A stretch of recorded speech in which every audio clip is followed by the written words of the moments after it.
acompañarnos y para aceptar la invitación. Gracias a los compañeros y las compañeras que están presentes hoy. Invitamos al primer grupo del doctorado y también al segundo que acaba de iniciar. Y vamos a dar inicio a la primera actividad, que son las tertulias. Las tertulias son un ejercicio de reflexión, podríamos decir, son un ejercicio en el cual dialogamos y en el cual de alguna manera ponemos en valor y de alguna manera también comenzamos a entrar en aquellas cuestiones que tienen que ver con la investigación biográfica, la investigación narrativa y la investigación autobiográfica. Ustedes muchas veces me habrán escuchado hablar de una línea y un desarrollo en la investigación que tuvo nuestro equipo en la Universidad de Mar del Plata, que trabajó sobre los profesores memorables, los profesores y las profesoras memorables, definiendo a esos profesores desde nuestra perspectiva como aquellos que dejan huella, ¿no? Esas huellas que son a veces indelebles, pero que en realidad marcan a sus estudiantes. En nuestro caso, una de las profesoras memorables con las cuales trabajamos mucha cantidad de años es con Cristina Piña. Y cada vez que podemos, invitamos a Cristina, no solo por lo que, tanto en su producción como traductora, como docente, como escritora, como crítica literaria, no solamente en su producción, sino en realidad el aporte que hace al campo de la teoría literaria y al campo de la producción literaria. En este punto yo quiero agradecer especialmente a Cristina que haya aceptado esta invitación, pero profundamente también quiero agradecer la posibilidad que nos ha dado a nosotros de poder entrar en tu vida y haber podido publicar ese libro Pasiones, que de alguna manera significó el cierre también de una carrera, de tu carrera en la Sí. universidad, y que también significó que desde nuestro equipo pudiéramos lograr tu designación como profesora emérita en la Universidad de Mar del Plata. Así que nosotros no tenemos más que agradecimiento contigo y fundamentalmente nos gustaría o nos gusta que otros y otras también tengan la posibilidad de tener el placer de escucharte. Para hoy yo te pedí algo particular en el trabajo que venís realizando desde hace mucho tiempo y que tiene que ver con trabajar algunas cuestiones que tienen que estar asociadas a las escrituras del yo. Digo, esto que se ha llamado la literatura menor o los géneros menores en el campo de la literatura, como para poder entrar en lo que nosotros podríamos llamar, en términos metodológicos, en otras tipologías textuales de lo biográfico que nos ayudan a comprender esa condición biográfica del sujeto. Entonces, en ese punto, la invitación está planteada para que vos puedas, en tu apasionado y maravilloso ejercicio intelectual que haces en cada una de tus clases, darnos algunas pistas que tengan que ver con estas cuestiones.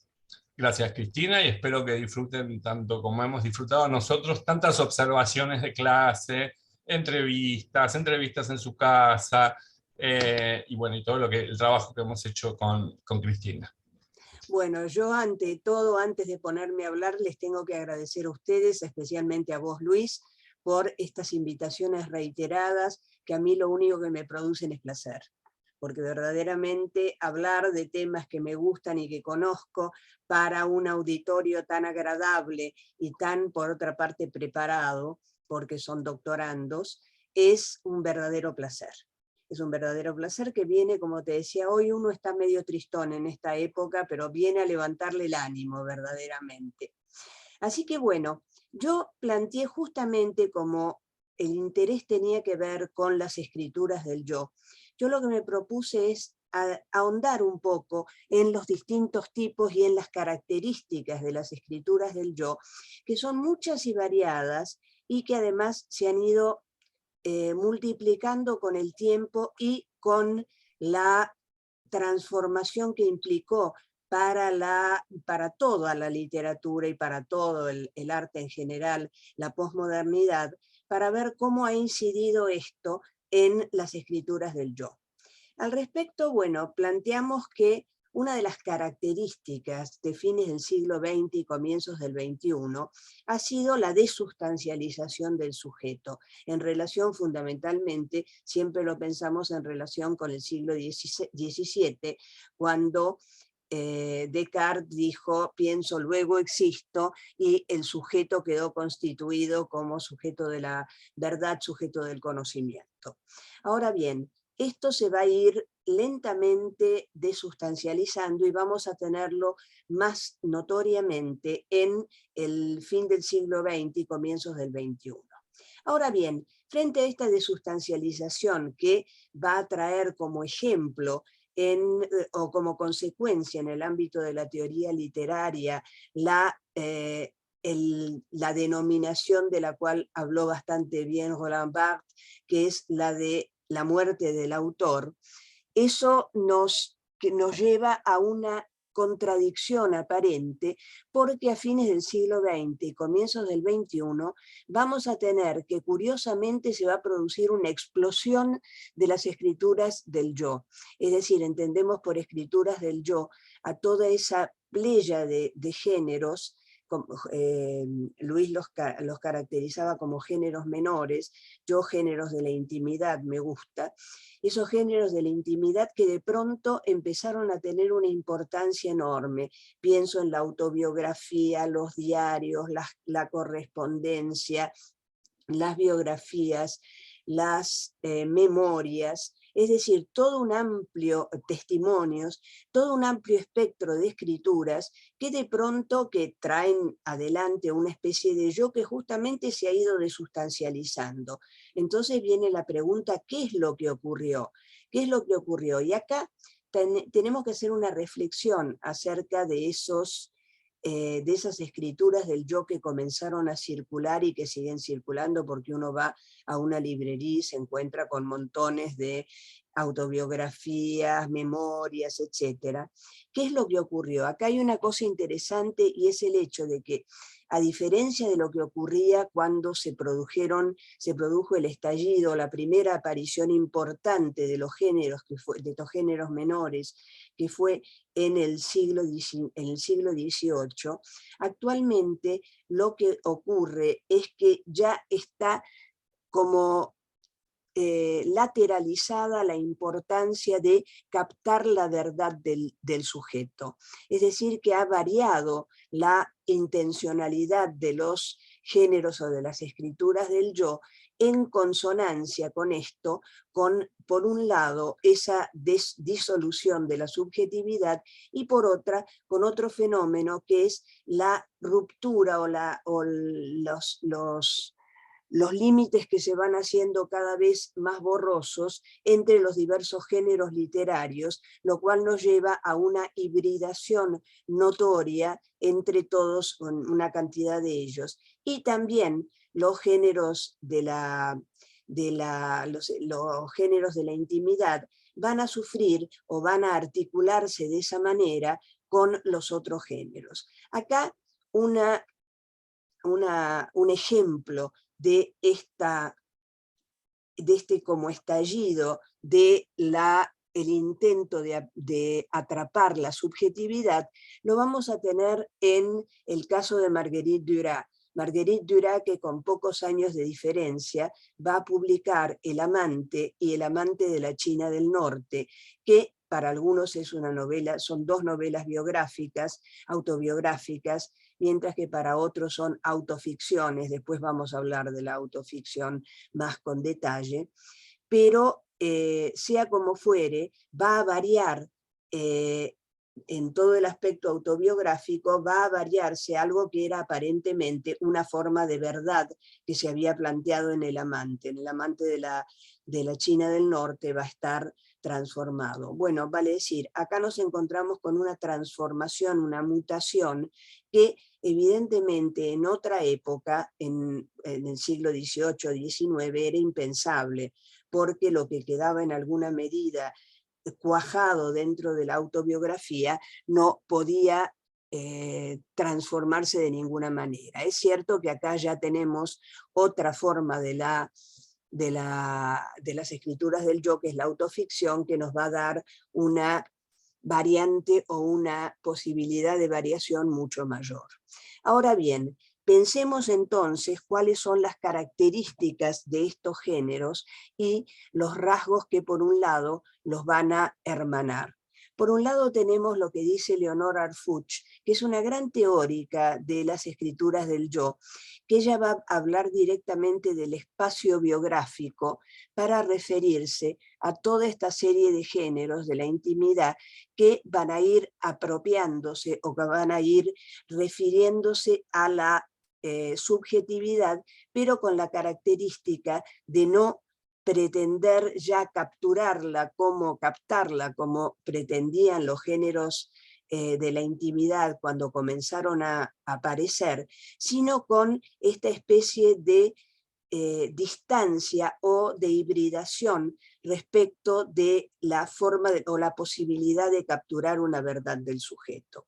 Acerca de esto, vamos a tener, o va a plantear Leonora Arfuch, que, cosa que coincide con todos los otros teóricos, que verdaderamente el momento de emergencia de estos géneros menores y fundamentalmente de la autobiografía va a darse en el siglo XVIII. Siglo XVIII en el cual vamos a tener la consolidación del sujeto, que la subjetividad, ¿por qué se va a consolidar? Porque al mismo tiempo se va consolidando el capitalismo y el mundo burgués. Y en relación con esta nueva sensibilidad van a surgir las autobiografías. Y acá indudablemente no tenemos sino que recordar al gran autobiógrafo de ese momento, que es Jean-Jacques Rousseau, con sus Confesiones, que va a plantear esa figura del gran hombre en diálogo constante con su época y incluso con la posteridad, que va a capturarse a través de la autobiografía. Entonces, acá tenemos justamente la autobiografía en su primera configuración, a lo que va a tender es a capturar esa subjetividad que se muestra y que se pone en correlación con la época, porque esto es muy importante. Las escrituras del yo en su inicio van a tener que se van a articular con el contexto social que ha estado en cambio y que se ha transformado en otra cosa. Entonces, desde ese punto de vista, va a producirse una articulación entre la captura de la subjetividad y la articulación con el mundo social que los rodea.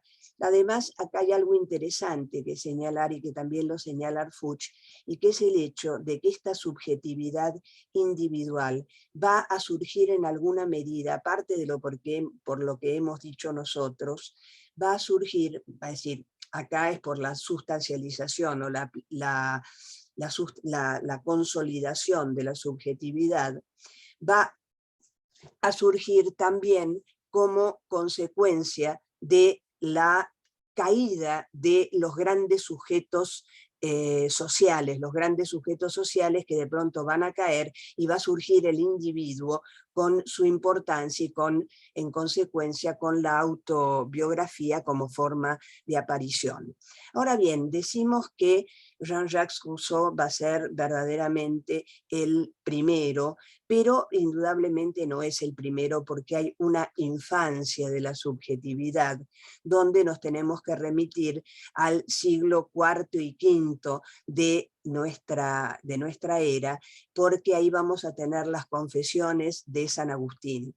Las Confesiones de San Agustín que tienen importancia por más que son nada más que 2 capítulos en los cuales San Agustín va a hablar de sí mismo y va a hablar en relación con la conversión. Desde ese punto de vista hay un factor pragmático en las Confesiones de San Agustín, porque en alguna medida, en la medida en que cuenta la conversión, es como si buscara producirla a su vez, desde ese punto de vista, una cuestión pragmática, como he dicho. Ahora bien, esta es la primera referencia que nosotros podemos encontrarle a la autobiografía. Pero ya cuando avanzamos hasta el siglo XVI, Acá nos vamos a encontrar con el verdaderamente importante primer antecedente de la autobiografía, y que es Michel de Montaigne.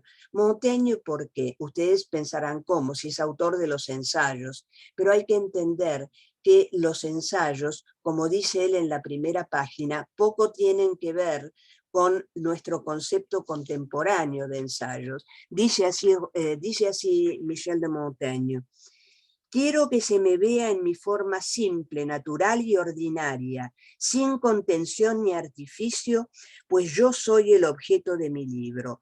Es decir, que a lo que aspira es a mostrarse sin máscaras, de la manera más directa y sincera, y eso justamente va a tener que ver con la búsqueda del autobiógrafo de mostrarse de la manera más directa y más desnuda posible.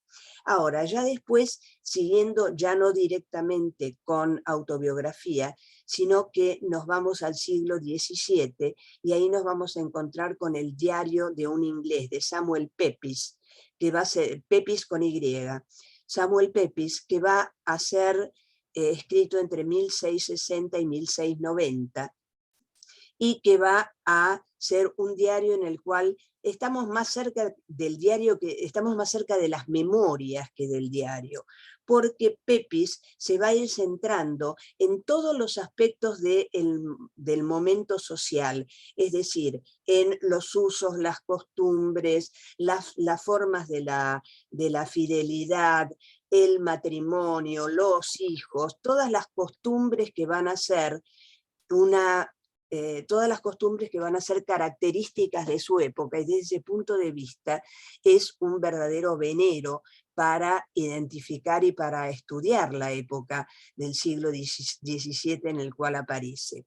Ahora bien, aclaremos algo, no se conoce en el siglo XVII este diario, va a ser recién decodificado en 1822, porque pertenece a lo que los ingleses llaman privacy, es decir, al mundo de lo privado, y que en consecuencia no era posible leerlo ni estaba abierto a la lectura por otros.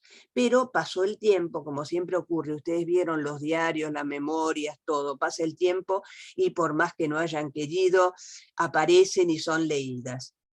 Eso después lo vamos a leer o lo vamos a referir cuando hablemos de los diarios en general. Ahora bien, acá tenemos el diario de Samuel Pepys. Y luego también en el siglo XVII tenemos la aparición de diarios o textos en general, diarios o memorias, de personajes cercanos a personajes ilustres, y que van a darnos la otra cara de las grandes decisiones importantes o que tienen que ver con los grandes momentos políticos o sociales, y este es el caso del diario del médico de Luis XIII, quien va, por supuesto, a ser el iniciador de lo que se conoce en Francia como la petite histoire, es decir, esa pequeña historia que cuenta lo que está detrás de las grandes decisiones y que tiene que ver con el deseo, con la pasión, etcétera, etcétera.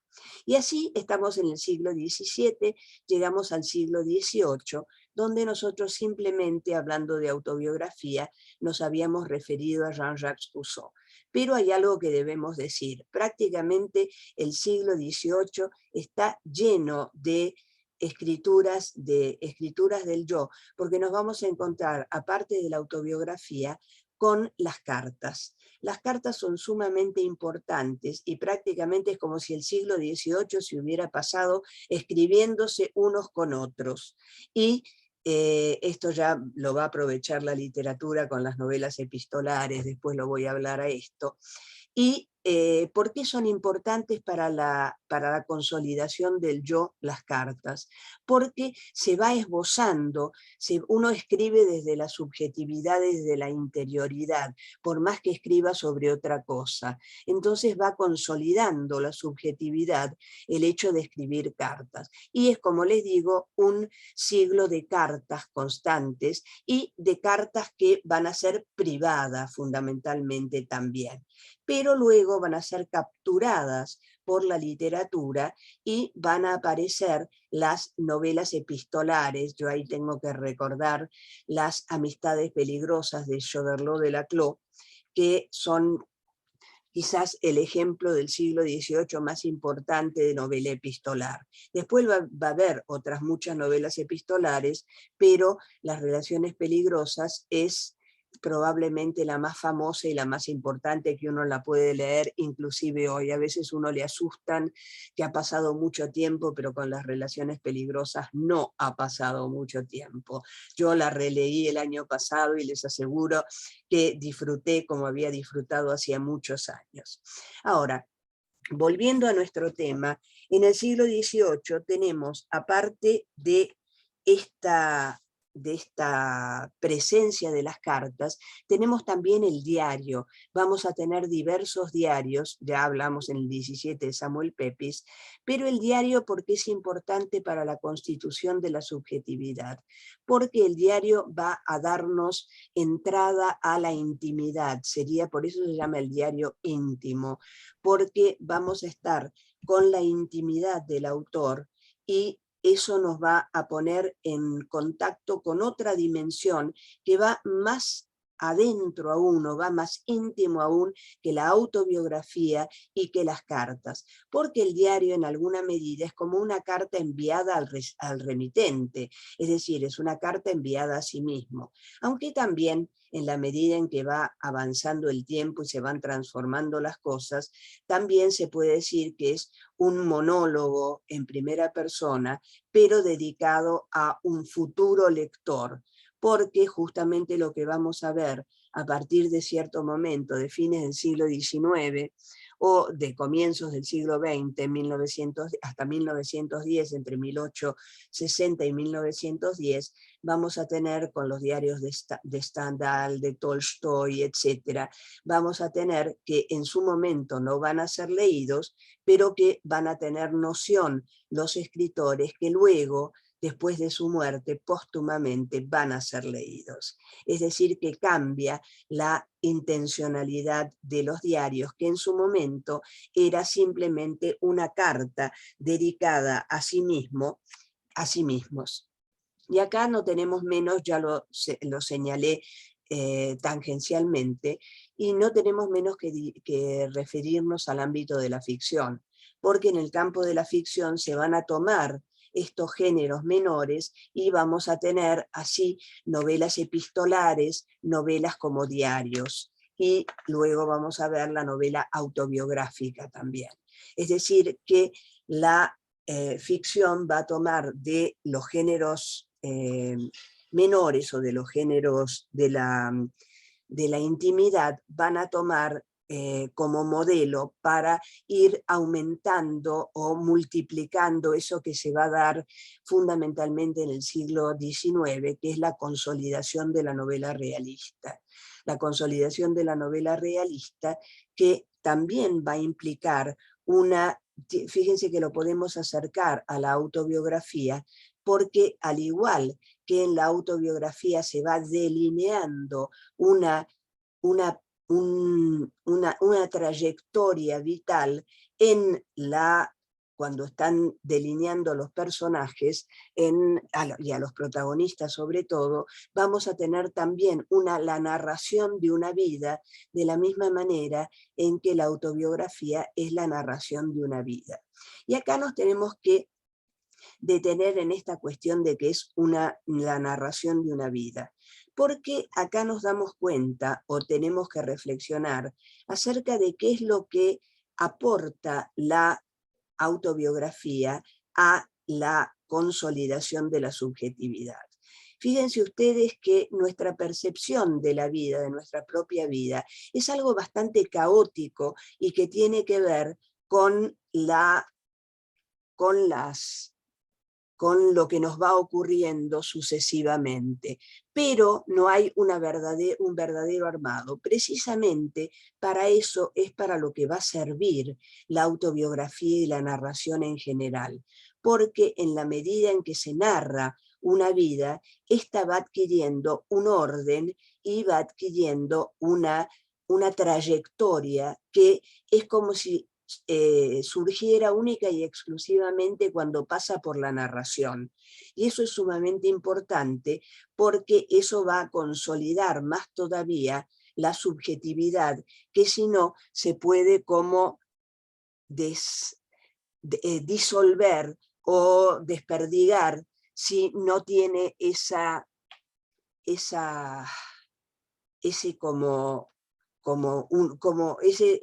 factor de unión, ese trait d'union que va a delimitar esa trayectoria que permite ver una vida como algo ordenado y organizado.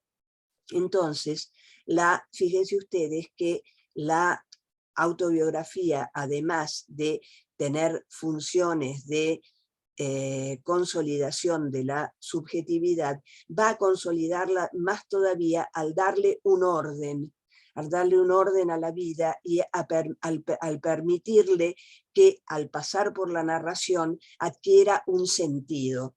Entonces, desde ese punto de vista, fíjense la importancia de la autobiografía que tiene para ese desarrollo que estamos marcando de las escrituras del yo. Ahora bien, en la medida en que el siglo XIX va pasando, vamos a tener que señalar otras características porque van a ir ampliándose los géneros de la intimidad y van a ir adquiriendo otras características.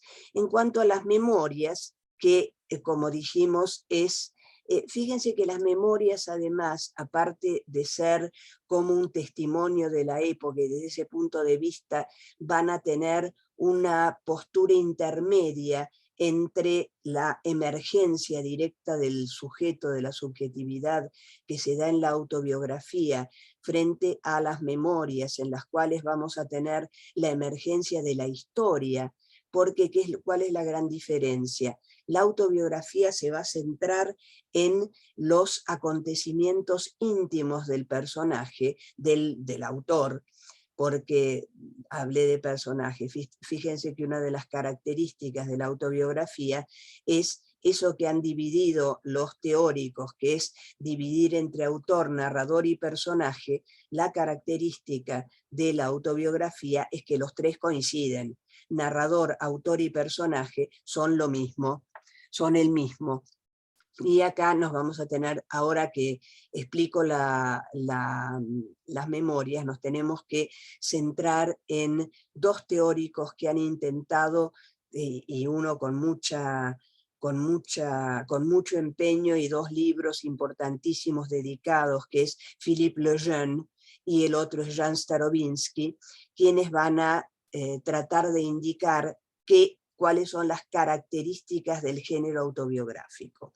Ahora bien, antes de eso quería hablarles de las memorias, que tienen esto, como les había dicho, este agregado, porque van a darnos más que hablar, para decirlo en inglés, más que hablar del who, del quién, de la persona, van a hablar del what, del qué, de los factores externos que van a aparecer a partir de las memorias. Y acá hay una cosa, fíjense que por esta vinculación con lo externo, van a tener una enorme influencia en la ficción, las memorias, porque si pensamos va a haber una serie de memorias ficticias, memorias, bueno, sin ir más lejos, memorias de una joven formal,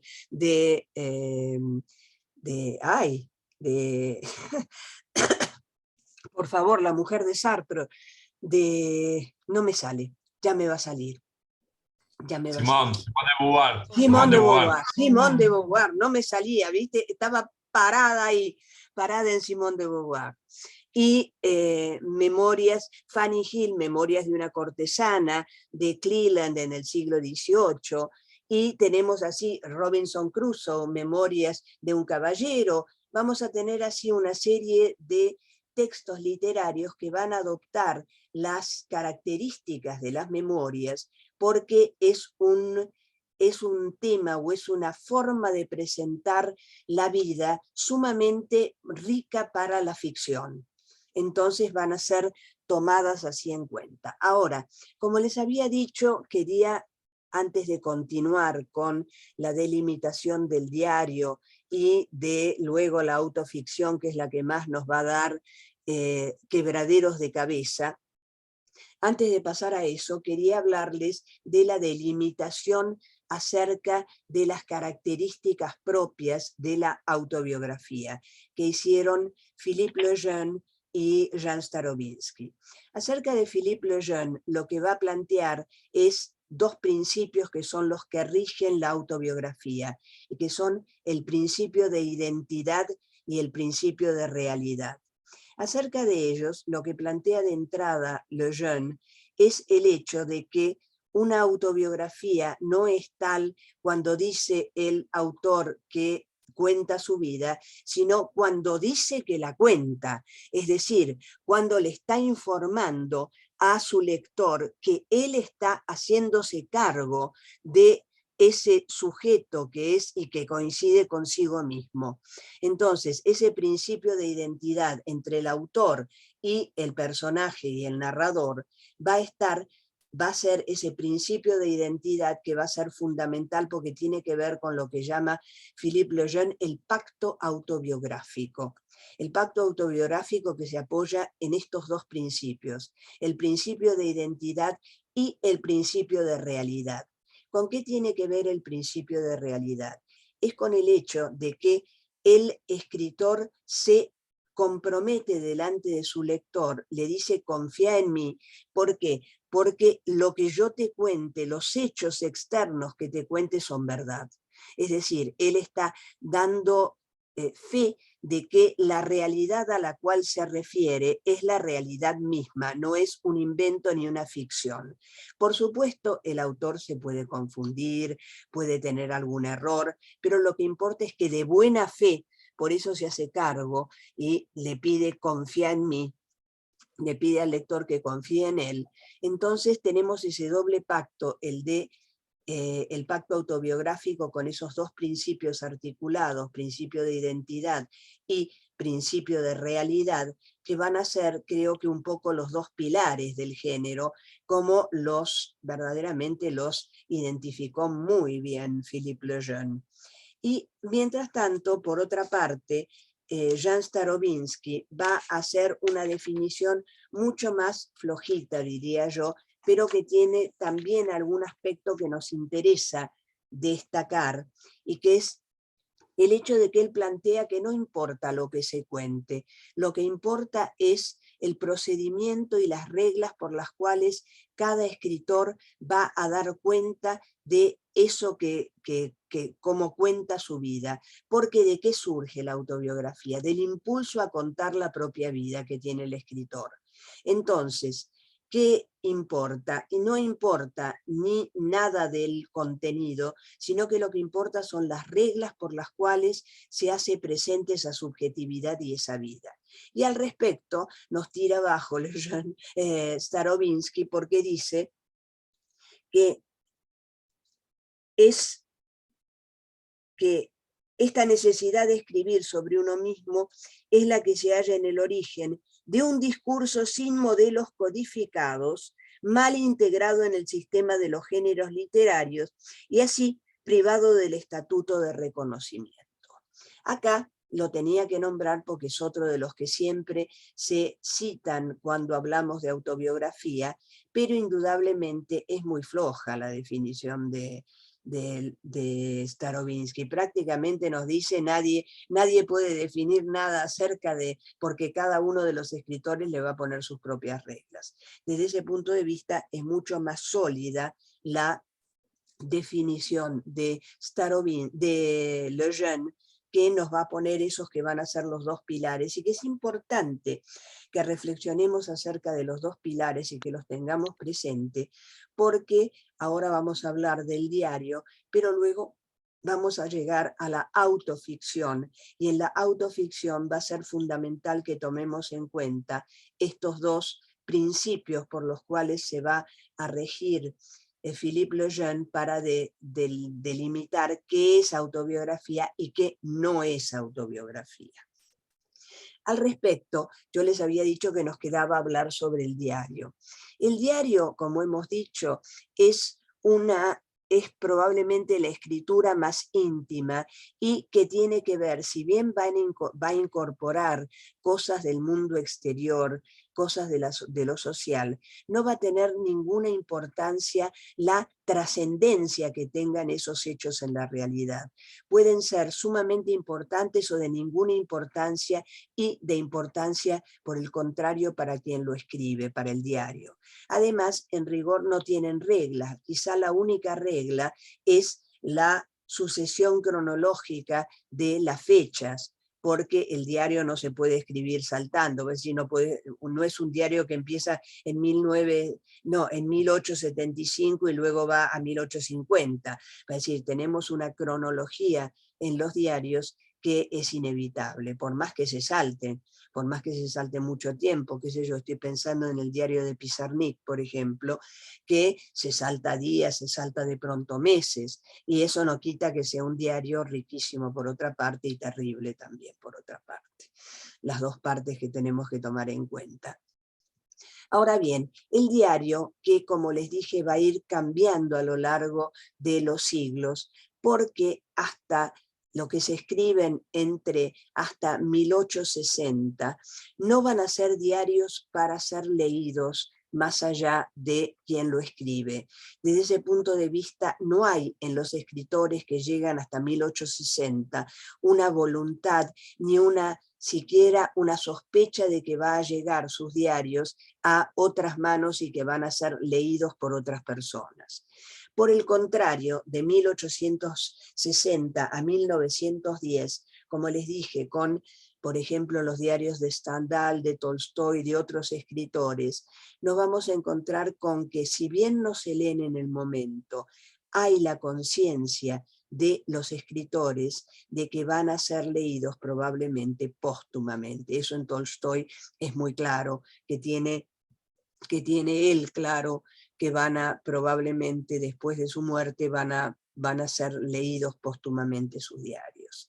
Y de 1910 en adelante ya vamos a tener que todos los diarios de escritor van a tener características muy diferentes. Pensemos en el diario de Gide, de Virginia Woolf, de Catherine Mansfield, de tantos ¿cómo se llama?, de Alejandra Pizarnik, de tantos otros autores, de Pavese, de tantos otros autores en los cuales no podemos hablar de ninguna manera de características del diario. El diario va a responder, porque no va a responder a una escritura propia del diario, sino que va a responder a una escritura que tiene que ver con la escritura propia del escritor. Vale decir, el diario de Virginia Woolf va a estar escrito de acuerdo con la forma de configurarla y de representar la intimidad que tiene Virginia Woolf, mientras que en Gide va a ser otra cosa. Y acá viene algo que reflexiona Roland Barthes acerca de eso, y es qué rasgos tienen los diarios. Y él dice que no hay rasgos que los puedan igualar, porque no hay reglas generales en los diarios, como acabo de decir, pero sí hay intentos que podemos identificar. Un diario puede ser la búsqueda de un estilo. Eso yo pienso en el diario de Pizarnik, y sin lugar a dudas hay una búsqueda de un estilo.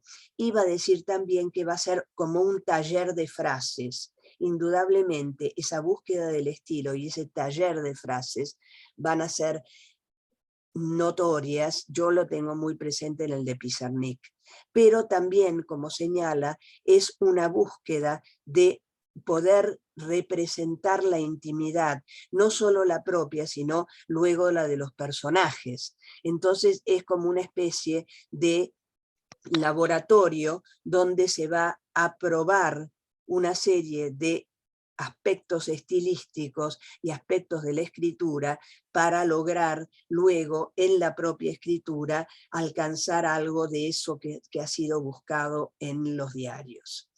Esto lo quería decir acerca de los diarios porque es probablemente uno de los aspectos más importantes respecto, esperen que estoy viendo Estoy viendo el tiempo. Me queda hablar de la autoficción. Bueno, aquí tenemos un buen rompedero de cabeza, porque fíjense que parece propiamente una contradicción hablar de autoficción, porque si es autobiografía, autos ficcional, entonces es una ficción sobre yo mismo, sobre uno mismo. Entonces este título se lo dio un escritor francés, Serge Dubrovsky, que en 1977 escribió un libro que se llamaba El Hijo, Le Fils, donde va a definir de esta manera, esperen un segundo, va a definir de esta manera la autoficción.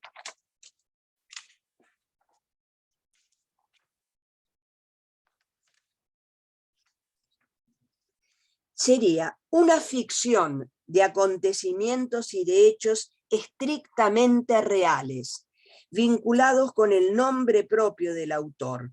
Si se quiere, llamémoslo autoficción. Fíjense que acá parece darse de golpes una cosa con otra. Una ficción de acontecimientos estrictamente reales, estrictamente verdaderos, y que además se remiten al nombre del autor. Entonces acá vienen las grandes preguntas. ¿Cómo el autor, el nombre de autor, va a estar metido en la ficción? ¿Cómo es que la ficción va a manejar hechos estrictamente reales? Acá viene todo el rompedero de cabeza con lo que pasa con la autoficción.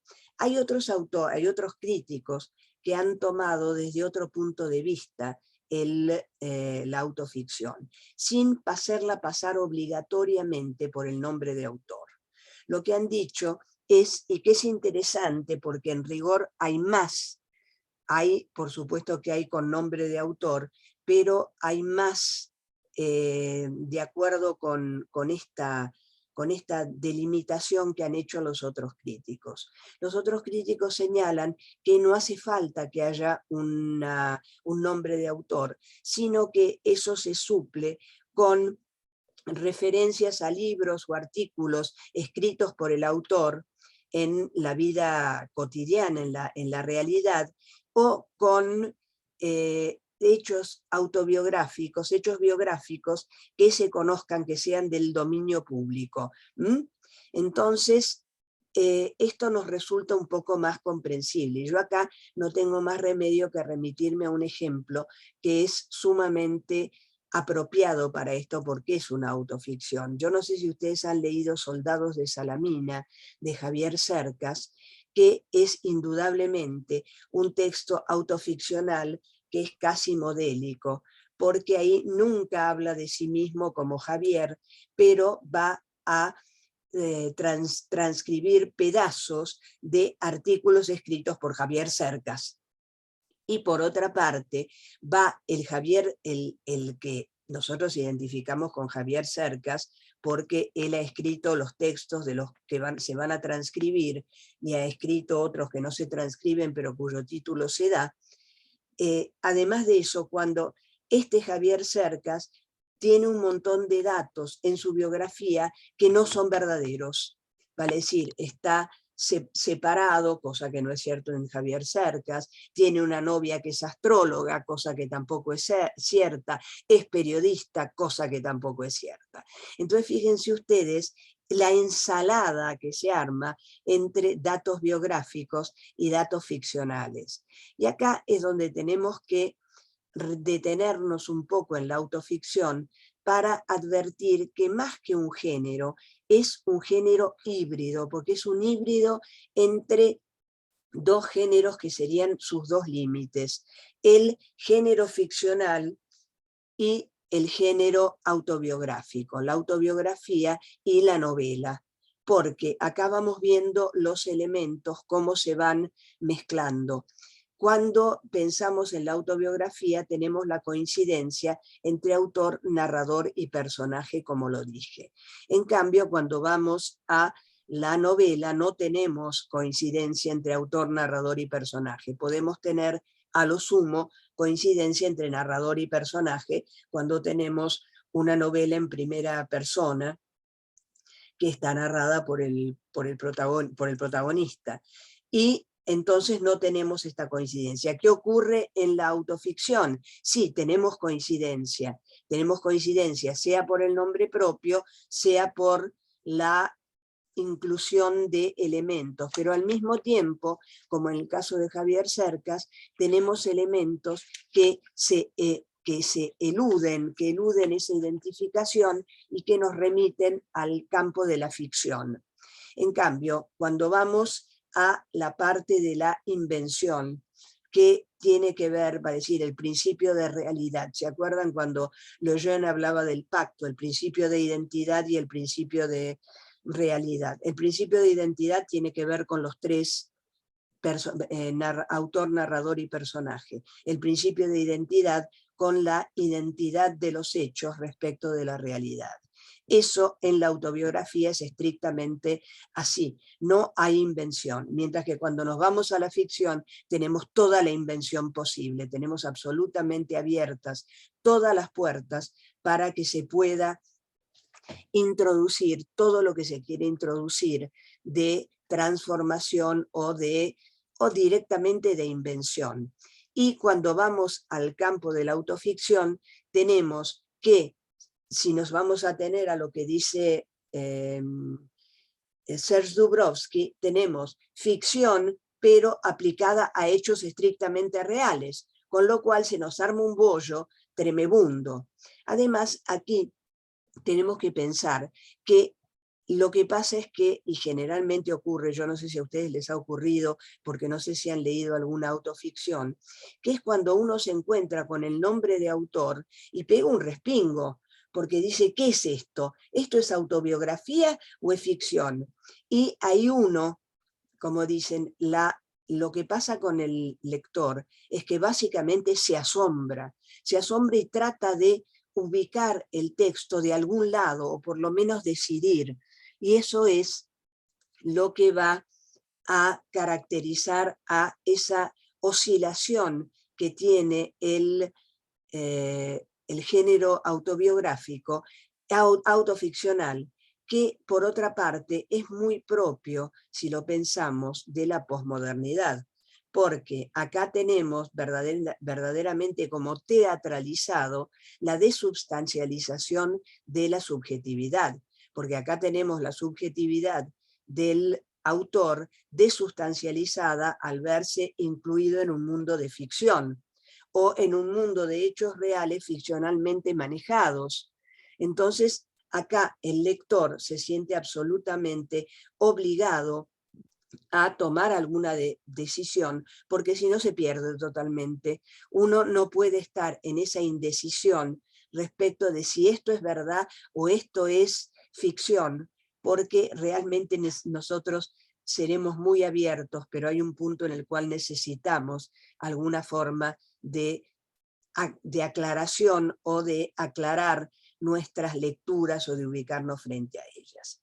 Ahora bien, esta oscilación que va a tener mucho de posmoderno, como les digo, va a ser un género híbrido. Y por otra parte, hay algo que me quería referir, al hecho de que cuando se busca, cuando se incluye el nombre de autor, que esto fíjense que ya lo hacía Borges, porque si ustedes recuerdan el Aleph, en el Aleph, que es un cuento verdaderamente, entre comillas, muy fantástico en la aparición del Aleph, vamos a tener que el protagonista dice de pronto, soy Borges, soy yo, soy Borges.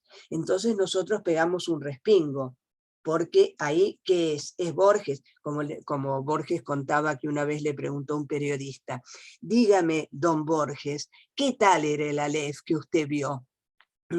Porque esa oscilación o ese juego con la ficción y la realidad lleva a esas confusiones, sobre todo a las confusiones para quien no está demasiado avisado y no conoce bien a fondo todas las trampas y las triquiñuelas que nos hace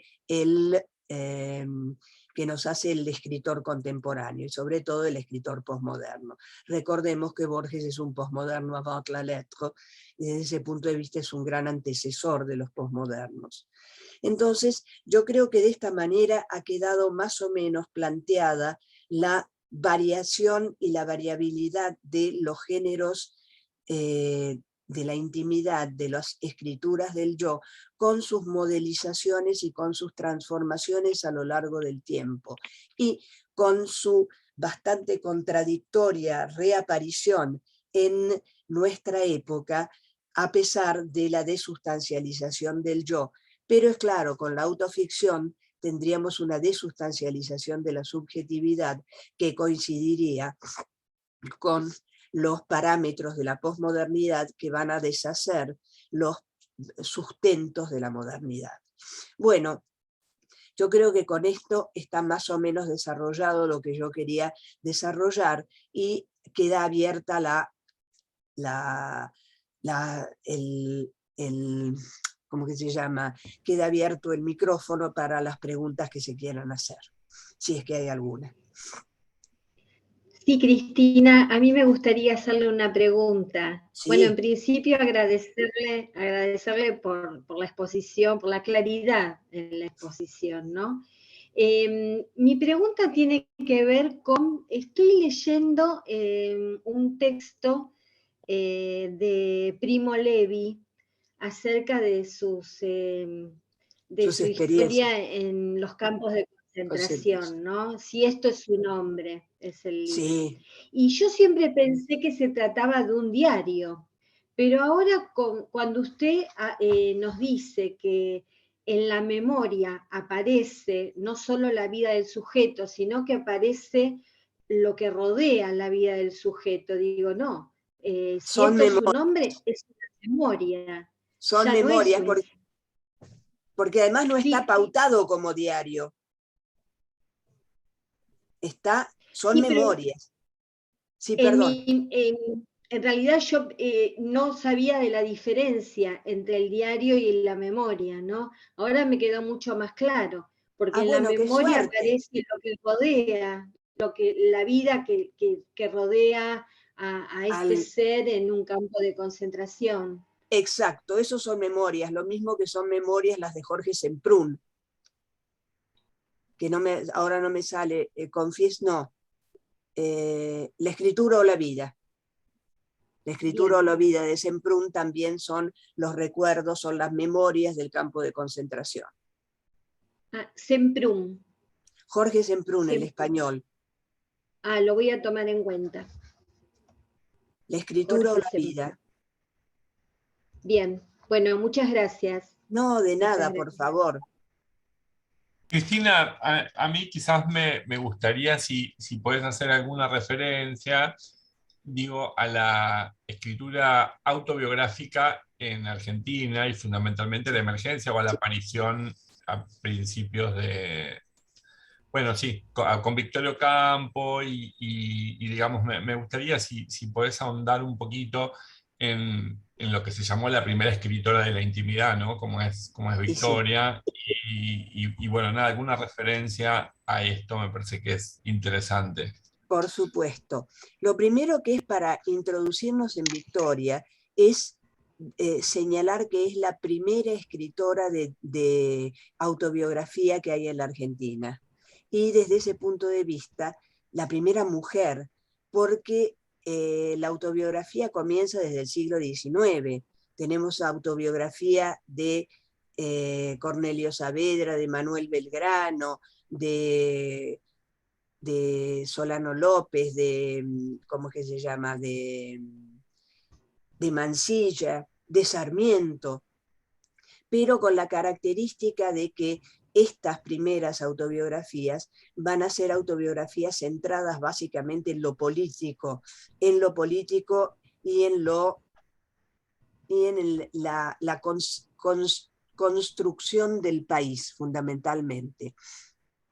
Y después se van a ir, como ya en el siglo XX, se van a ir como desmembrando o se van a ir particularizando más las distintas formas de la autobiografía. Y vamos a tener autobiografía de escritores como el de Manuel Gálvez, vamos a tener también vamos a tener las de patriotas, las de políticos, pero van a aparecer las de escritores, por ejemplo, lo cual es importante. Y cuando llegamos al siglo XX, bien avanzado, vamos a tener a Victoria como la primera autobiógrafa de la intimidad, pero no de la intimidad de niña, porque acerca de niña han escrito Nora Lange y Delfina Bunge.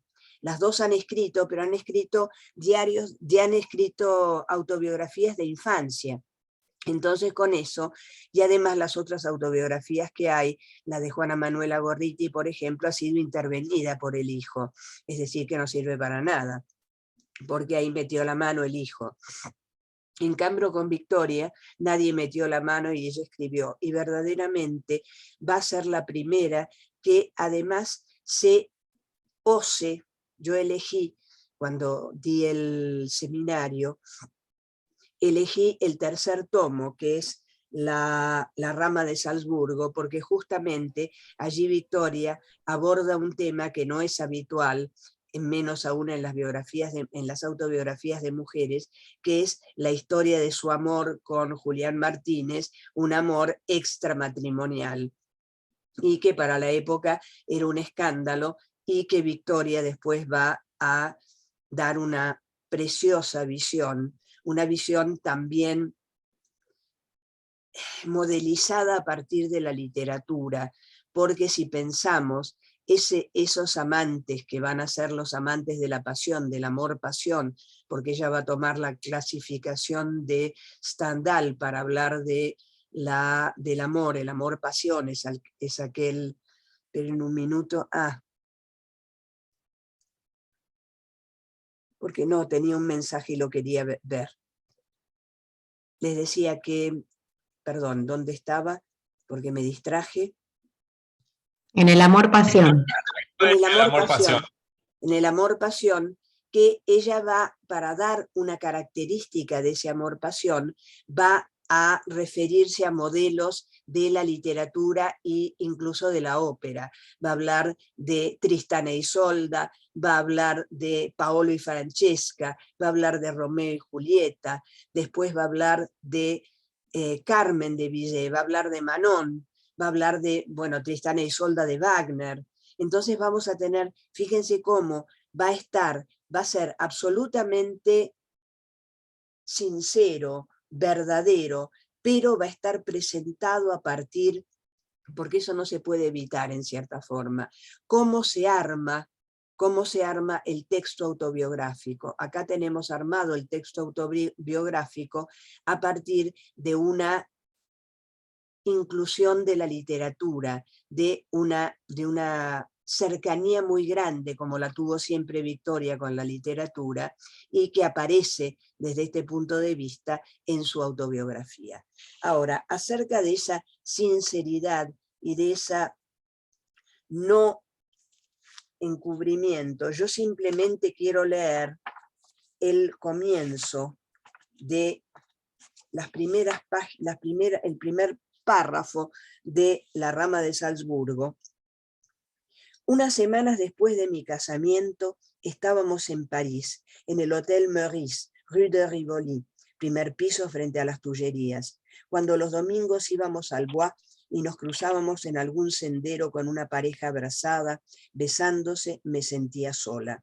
No era lo bastante feliz, ni estaba lo bastante enamorada para no envidiarla, instalada en una dicha mediocre.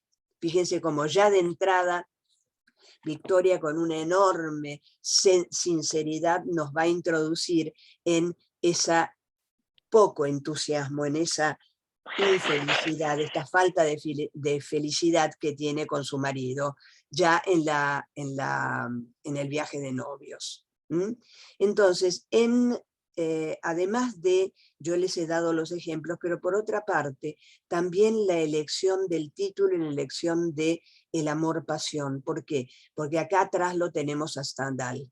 Y Stendhal va a ser uno de los modelos para toda su reflexión acerca del amor y la calificación de ese amor con Julián Martínez. No aparece nunca el nombre, pero todos a esta altura sabemos que era Julián Martínez. Ella no lo pone porque, bueno, pidió que se publicara recién después de su muerte, ¿no?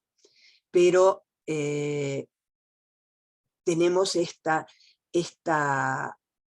marca, esta configuración desde la literatura que es fundamental para Victoria y que nosotros lo vemos marcado en su propia escritura y en la escritura de algo tan importante como es el gran amor de ella, el gran amor que va a reemplazar su falta de amor por el marido. Entonces, queda claro que Victoria va a ser la primera que va a escribir va a decir un texto de la intimidad, porque ella lo escribe en los años 50, después recién se va a publicar en los años 70, pero lo escribe en los años 50. Y va a ser la primera que ponga todo, porque las mujeres de su generación van a poner la infancia, van a poner la adolescencia a lo sumo, pero es la infancia. Y ella va a tomar infancia, adolescencia, madurez, amor, etcétera, etcétera. Y va a narrar la intimidad, verdaderamente la intimidad.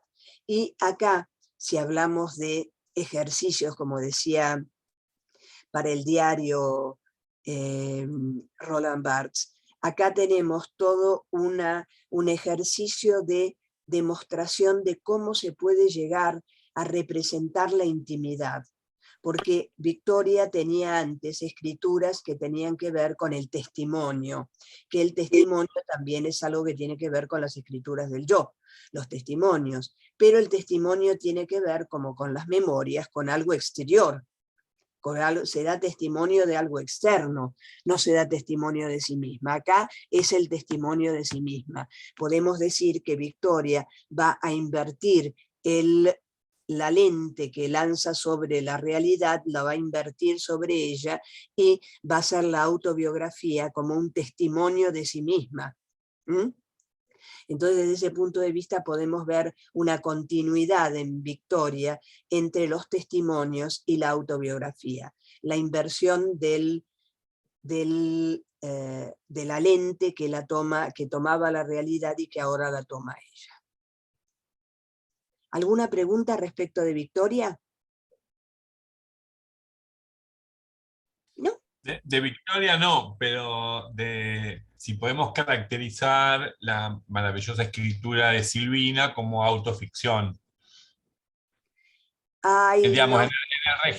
en el registro, digamos, autobiográfico, sin nombrar que es ella. Digo, si en algunos Mira, cuentos yo de creo Silvina que podemos encontrar, digamos, ese subterfugio, ¿no? Que hace que en realidad aparezca ella sin ser nombrada ella misma, a diferencia de Victoria. pero hay una cuestión, yo te diría que es más cuento autobiográfico, cuento autobiográfico. ¿Por qué? Porque en ningún momento en los cuentos de Silvina aparecen textos o cosas que ella haya escrito y que nos permitan remitirnos a ella. Entonces, desde ese punto de vista, no tenemos ni el nombre ni los elementos externos que nos permiten identificarla, pero sí el cuento autobiográfico, porque tenemos la ficción con elementos autobiográficos. Yo creo que la denominación más justa sería cuento autobiográfico. No sé si estás de acuerdo, Luis. Sí, el detalle que tienen los cuentos con respecto a su propia vida, por ejemplo, me estoy recordando el del vestido azul o el de la violación, estoy recordando esos cuentos que el detalle que tienen es que dan la pista de que está hablando de ella misma sin ser nombrada, ¿no? Entonces, claro, por eso para mí es autobiográfico. Por eso, porque la casona que describe es la misma casona de San Isidro que Victoria sí reproduce en su biografía, ¿no? En su autobiografía. Digo, quizás, digamos, ahí puede haber algunas pistas de conexión y sí, podría ser, yo creo que es cuento autobiográfico Es también. cuento autobiográfico para mí, ojo, no, a ver, acá me están preguntando algo. Con respecto a las memorias de una joven formal, podría, y bueno, son memorias. Yo creo que Simone de Beauvoir les dio un título muy claro, Memorias de una joven formal.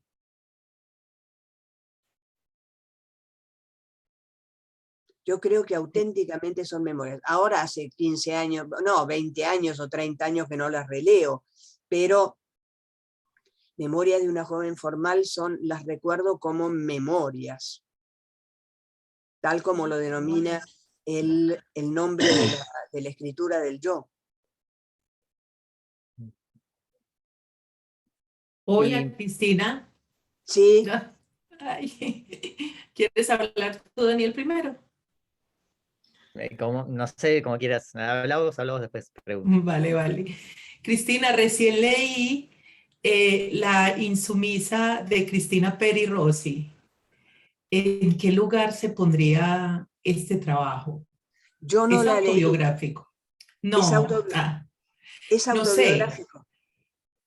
No sé, ella va como por capítulos narrando desde la infancia, cada capítulo va teniendo un título y va narrando desde su infancia hasta la adolescencia una cantidad de acontecimientos, ¿cierto?, que van pasando y también lo que va pensando alrededor de todo esto que tiene que ver con su madre, con su padre, con su primer amor, con su escuela, no sé.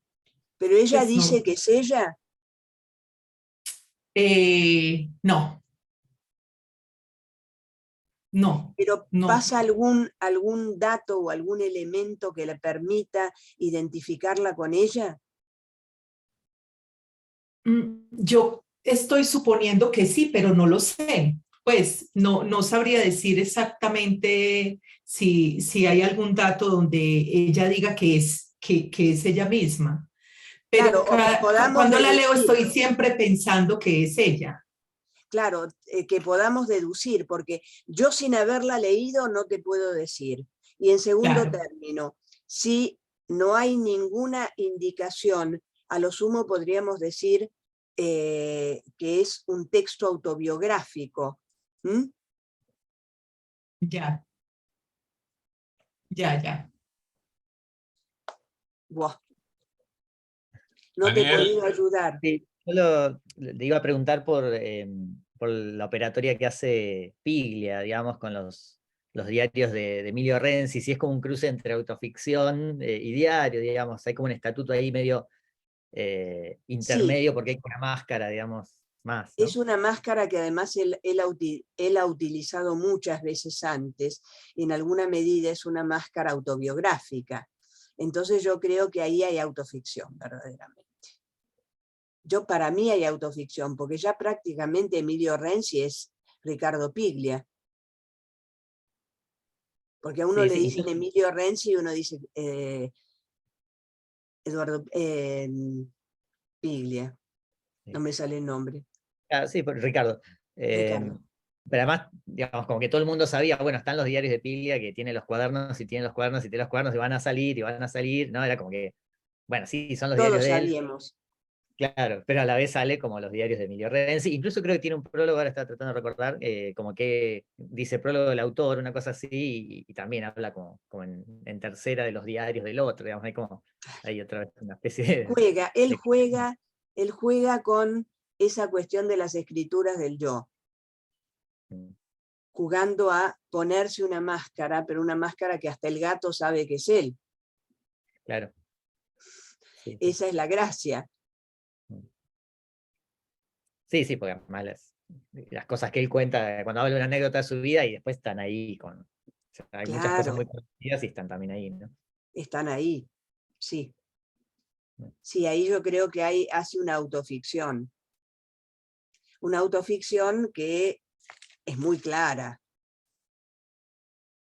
La única ficción ahí es Emilio Renzi, porque el resto no, son todos hechos verdaderos. Claro, sí. Es como... Suponemos que son hechos verdaderos. Sí, o que suenan muy verosímiles al menos. Claro. Pero bueno, nos deja, como es autoficcional, nos deja picando la pelota, a ver qué es verdaderamente, cuánto hay de verdad en esto, cuánto hay de ficción. Por eso creo que lo que más corresponde es autoficción. ¿Mm? Sí, sí, coincido. Bueno, ¿alguna pregunta más?